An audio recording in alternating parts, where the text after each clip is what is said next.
Halo semuanya, perkenalkan nama aku Michael Ginting dari kelas 12 IPA 3. Pada kesempatan kali ini aku akan menjelaskan mengenai pembagian wilayah pembangunan di Indonesia. Sebelumnya aku akan menjelaskan dulu apa pembangunan itu. Jadi, pembangunan itu adalah upaya manusia secara sadar untuk memanfaatkan lingkungan dalam usaha memenuhi kebutuhan hidupnya. Dengan adanya pembangunan dalam suatu wilayah, kehidupan dan kesejahteraan manusia dapat meningkat. Kemudian, ada beberapa tujuan yang dapat dicapai dari pembangunan. Yang pertama, pengendalian ekosistem dan jenis spesies sebagai sumber daya bagi pembangunan. Yang kedua, pemeliharaan daya dukung lingkungan. Yang ketiga, pengendalian pertumbuhan dan kualitas sumber daya manusia. Dalam pembangunan, perlu ada pembagian wilayah untuk pemantapan dalam perumusan dan pengarahan kegiatan pembangunan itu sendiri. Hal ini bertujuan agar pelaksanaan pembangunan bisa berjalan merata, baik di dalam wilayah pembangunan maupun antar wilayah pembangunan di seluruh Indonesia.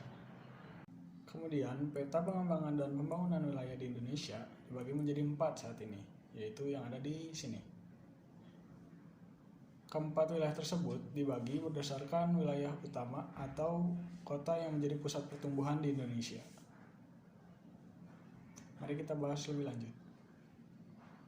Yang pertama, ada wilayah pembangunan utama A yang berpusat di kota Medan, yaitu dibagi menjadi 2, yaitu wilayah utama 1, yaitu Aceh dan Sumatera Utara.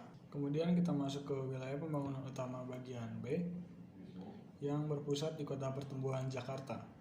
Untuk pembagian wilayah utama nomor 3, yaitu ada Provinsi Jambi, Sumatera Selatan, Bengkulu, dan Bangka Belitung.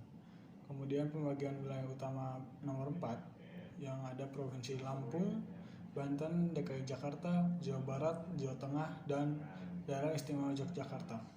Kemudian pembagian wilayah utama nomor 5 yaitu Kalimantan Barat. Kemudian kita masuk ke wilayah pembangunan utama bagian C yang berpusat di kota pertumbuhan Surabaya.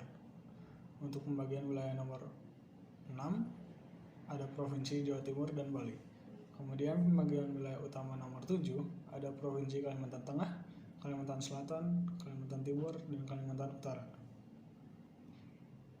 Kemudian kita masuk ke wilayah pembangunan utama D yang berpusat di kota pertumbuhan Makassar. Untuk wilayah pembagian utama nomor 8 ada Nusa Tenggara Barat, Nusa Tenggara Timur, Sulawesi Selatan, dan Sulawesi Tenggara. Kemudian pembagian wilayah utama nomor 9 Sulawesi Tengah, Sulawesi Barat, dan Gorontalo, juga Sulawesi Utara. Kemudian untuk yang terakhir, pembagian wilayah utama nomor 10 ada Provinsi Maluku, Maluku Utara, Papua Barat, dan Papua. Mungkin sekian untuk penjelasan pembagian wilayah pembangunan di Indonesia. Terima kasih sudah menyaksikan. Sampai jumpa.